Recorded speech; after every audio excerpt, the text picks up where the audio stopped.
Stargate, a novel by Dean Devlin and Roland Emmerich. Chapter 19, Knowledge is Power. Sha'uri had been gone for several hours when Skaara, Nabe, Rabi, and Aksa came into the catacombs looking for her. She was sitting in the small painted chamber, the secret museum, mourning quietly to herself. She heard the boys coming and was going to order them to leave her alone, but as soon as they stepped into the narrow tunnel room, she knew what she had to do. She told them to gather around her. The boys, still frightened of being discovered in this unholy place, reluctantly approached. Once she had them all in place, she began to recite to them the long-forgotten history of their people, doing her best to remember all that Daniel had taught her about the secret story written on the walls. As she read the words and explained the pictures, her voice grew steadily stronger, more confident. Even though she had heard the story before, when Daniel had read it to her, this time, as the words left her own lips, she became resolute. Telling the story was cathartic. She told them she would not allow herself to live like this anymore. Something had to be done. And in that single hour, the children grew to be men. Knowledge is power, and as the story unfolded, these youths became strong. For Skaara, the story affirmed what he had somehow instinctively known all along. This validated all his suspicions, answered the questions he'd been asking since he was small, erased all the doubts that had plagued him. And he got angry. Angry about all the people he'd seen killed by Ra's soldiers. Angry about all the lies. The generations of lives lived not in spiritual service to God, but as dupes and slaves. He swore to himself that even if it took the rest of his life, he would do something about it. Preparations had been underway all night. Those responsible for organizing the event had arrived shortly after dawn, the earliest allowable hour. Kasuf was among the first to make the trip, riding to the pyramid on the back of a mastage, then supervising the prearrangements for the ceremony from his chair next to the ensemble of drummers. As the third sun surged into the sky, marking the official arrival of morning, several thousand of Nagada's citizens had already reached the pyramid, the feared and seldom seen place of their living god. They gathered into a human sea around the long, sloping ramp, the same ramp by which the quartz was delivered to the pyramid. A steady stream of latecomers continued to feed the crowd's numbers, coming over the dunes in a ragged procession that stretched as far as the eye could see.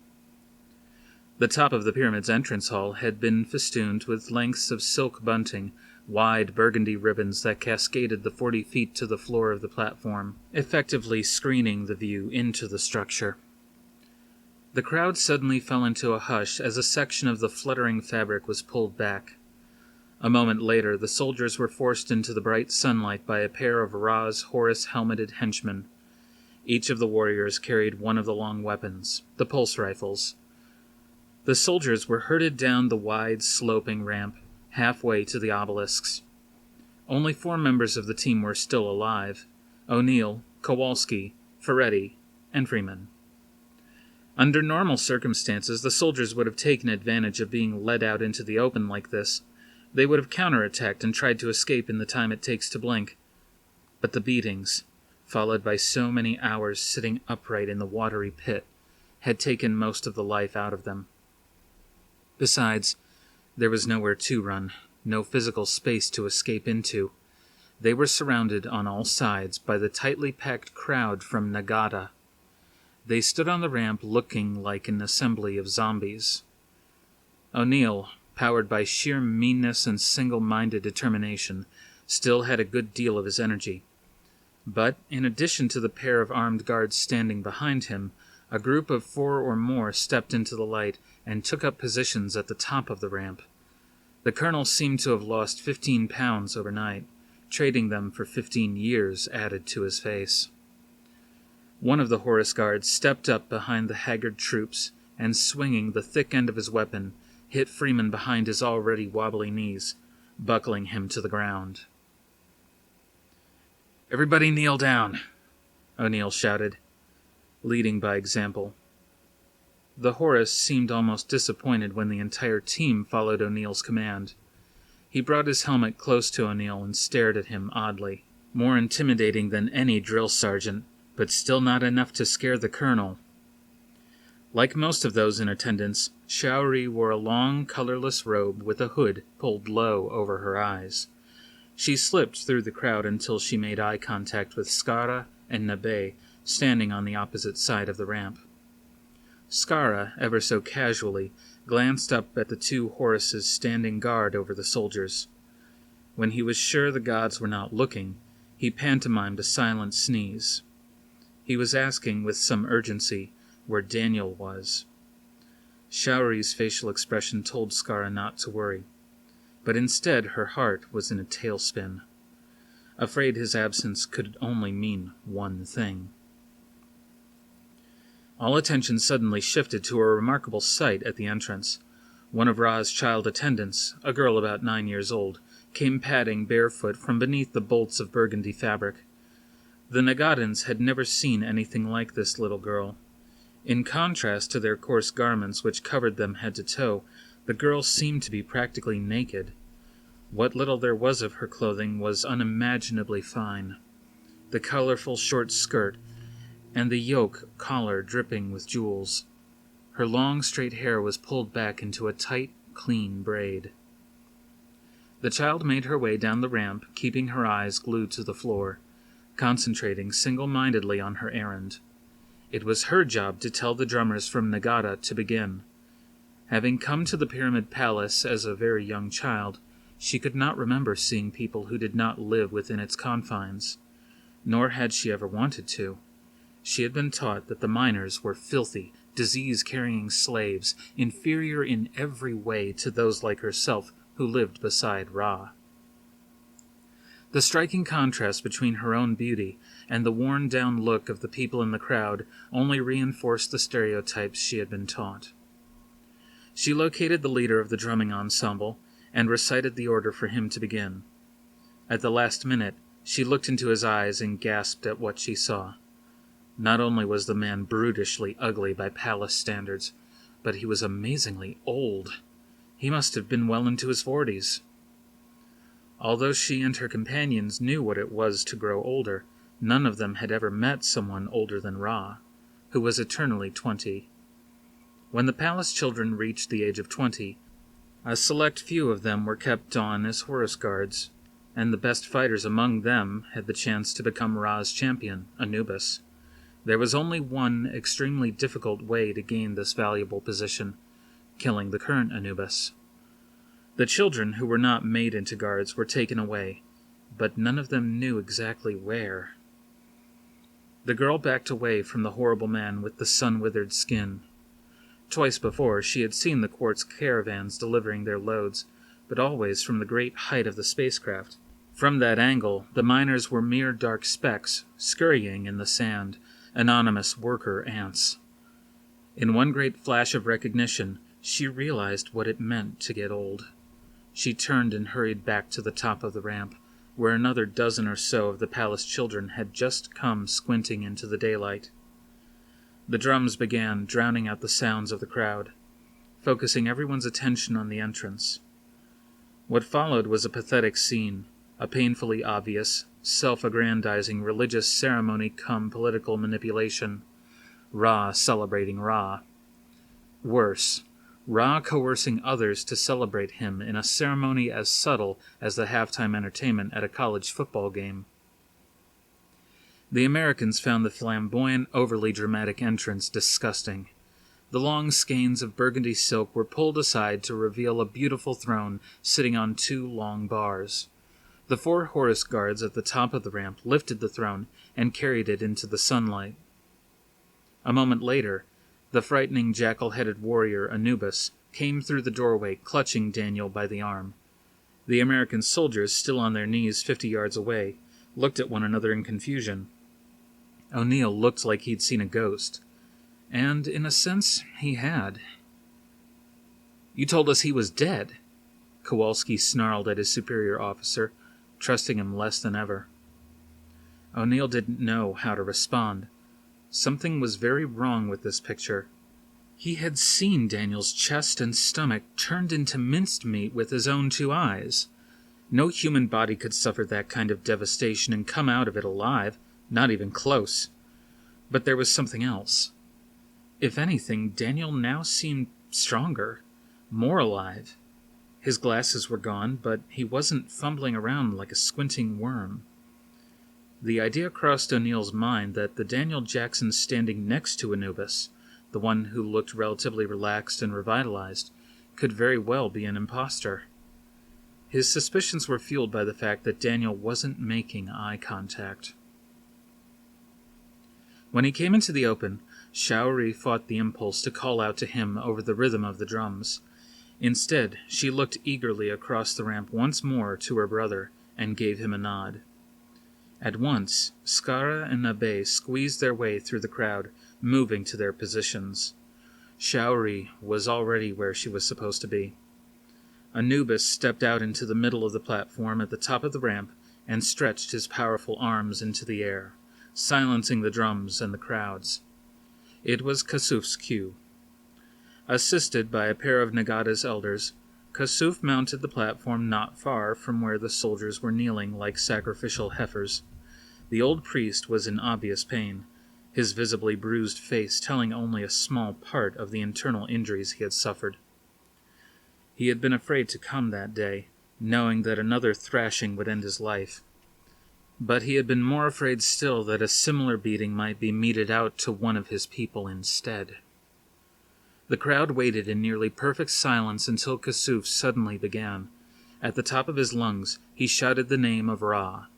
When they heard the name of their dreaded king, the thousands fell to their knees and prostrated themselves face down in the sand. Daniel, usually so curious and alert, seemed to be lost in thought.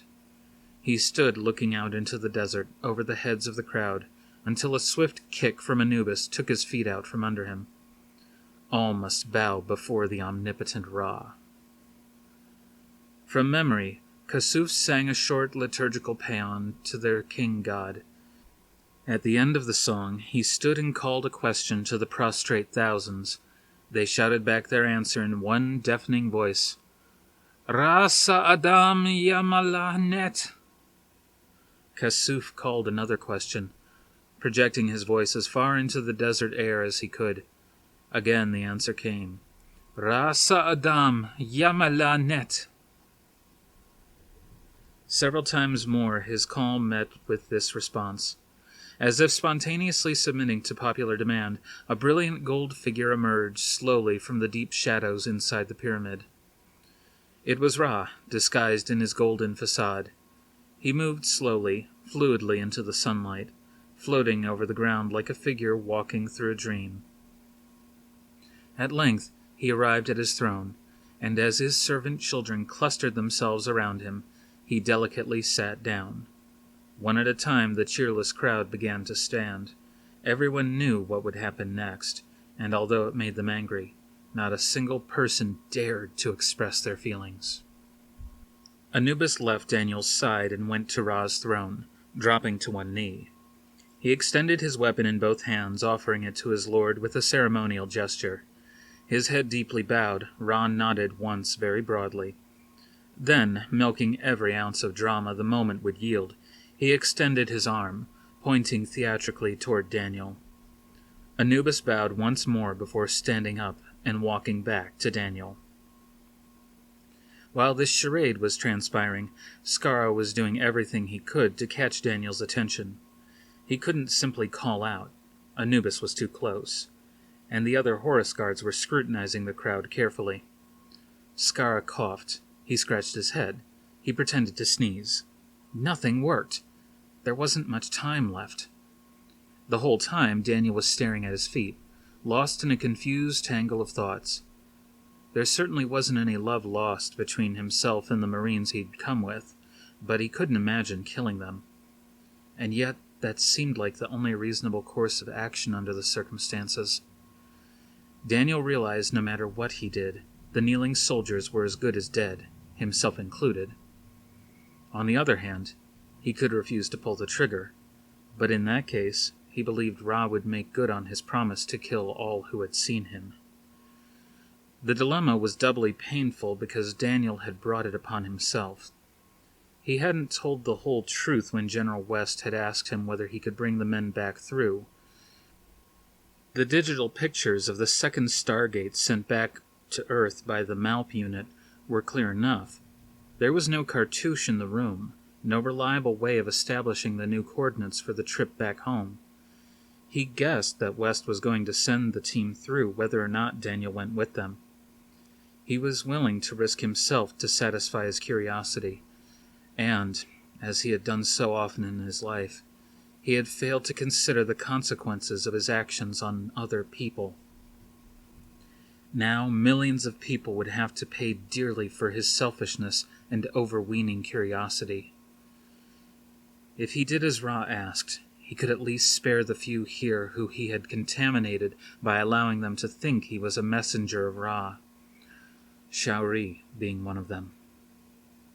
He left his eyes and looked at the soldiers. All of them were staring straight back at him. O'Neill figured Daniel couldn't look at them because he'd decided to accept whatever false promises Ra had made him. Skaara, still fidgeting nearby, interpreted Daniel's demeanor as one of despair, just at the moment when he was trying to offer some hope. But Daniel was actually trying to summon the strength to do this horrible thing, the power to embrace the lesser of two evils.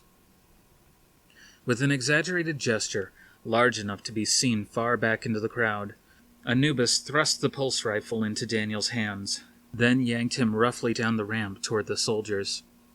Daniel felt dazed as he was marched past the stone-silent crowd, feeling the first heat of the morning, the giant's hand strangling the blood in his arm, and the sun continuously glinting into his eyes from all directions. He thought there must still be a way out, some compromise to be struck, some alternative he could present to the sadistic boy-tyrant that would save the lives of his companions, the wretched slaves in the sand around him, and the people back on Earth who would be next. Then Anubis stopped him. He was now face to face with the soldiers. He could see their lips moving, speaking urgent words, threats, ideas, or pleas. He couldn't hear them. He felt Anubis's hands on his hands, arranging them on the rifle, pointing it at the soldiers, then reaching down and sliding his hand along the underside of the gun, causing it to click open, ready to fire. The harsh glare of 3 guns poured in from every angle, the beams jabbing like fingernails into his eyes. He realized something was reflecting the sunlight from below, someone's jewelry or perhaps a shiny button. It was very distracting. How ironic that such a paltry annoyance could catch his attention when people's lives, thousands of them, were hanging in the balance. Nevertheless, Daniel stirred from his catatonic musings long enough to deal with the bothersome detail. As Anubis made his way back up the ramp, leaving Daniel guarded by the 2 Horus guards tending the soldiers, he glanced down into the crowd and saw Skaara using O'Neill's lighter to reflect the sun up into his eyes. When Skaara had his attention, he opened his long coat just enough to show Daniel that he was concealing one of the rifles from the base camp.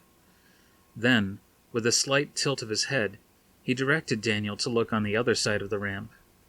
Daniel followed the boy's eyes to where Sha'uri was standing. She smiled up at him eagerly as the boys surrounding her showed him that they too were armed. Daniel nodded once to show he understood, then suddenly broke out of his torpor. He took a deep breath, then let his instincts carry him the rest of the way. He shouted to the crowd in broken but passionate Egyptian, "There is only one Ra. He tells me to kill these men, my friends, my brothers. I will obey him unto death." Really getting into his act, Daniel pointed a finger at the soldiers, thundering about how evil they had been to challenge the god of the sun. Slowly, he raised the rifle to his shoulder and leveled it at the other Americans. Suddenly, Daniel whipped around to face the pyramid entrance.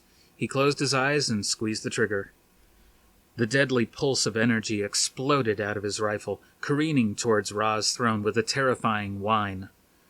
Before it hit, O'Neill was already on his feet and in the process of disarming the nearest Horus guard. The shot exploded into the ramp less than 5 feet from Ra and his entourage, sending chunks of paving stone and dust flying into the air.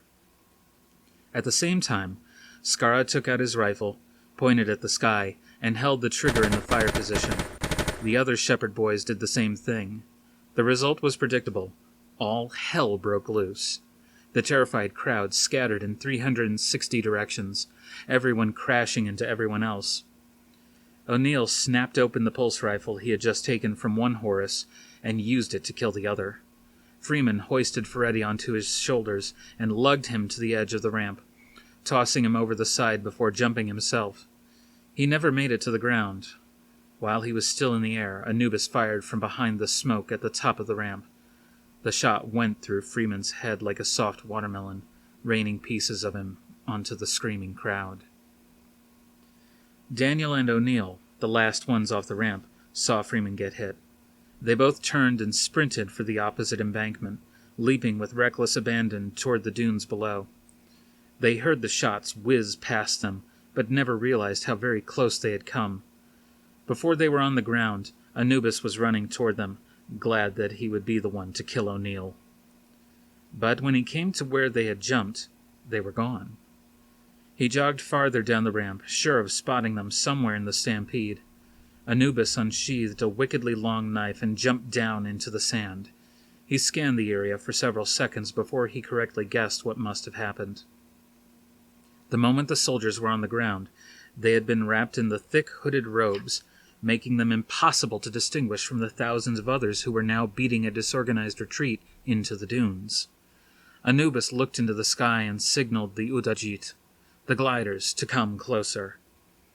As the 2 small planes swooped down, the jackal-headed god reached out and grabbed one of the terrified Nagadans. He plunged the long blade into the man's heart, then quickly ripped his victim's long cloak off. He tossed the body aside and draped the hooded robe over himself, showing the glider pilots what they were looking for. The glider pilots understood. They skimmed low over the melee, scrutinizing as many individuals as possible. But there were thousands of them. They were running without pattern in every direction. Kowalski, still wearing his waterlogged boots, should have been an easy target. Not only was he much taller than anyone who lived in Nagada, he was carrying the wounded Ferretti on his hip. Nabe, Rabi, and Aksa hustled the soldiers across the sand and into the middle of a thick herd of mastages. Daniel and O'Neill were already there, waiting to mount Littlebit.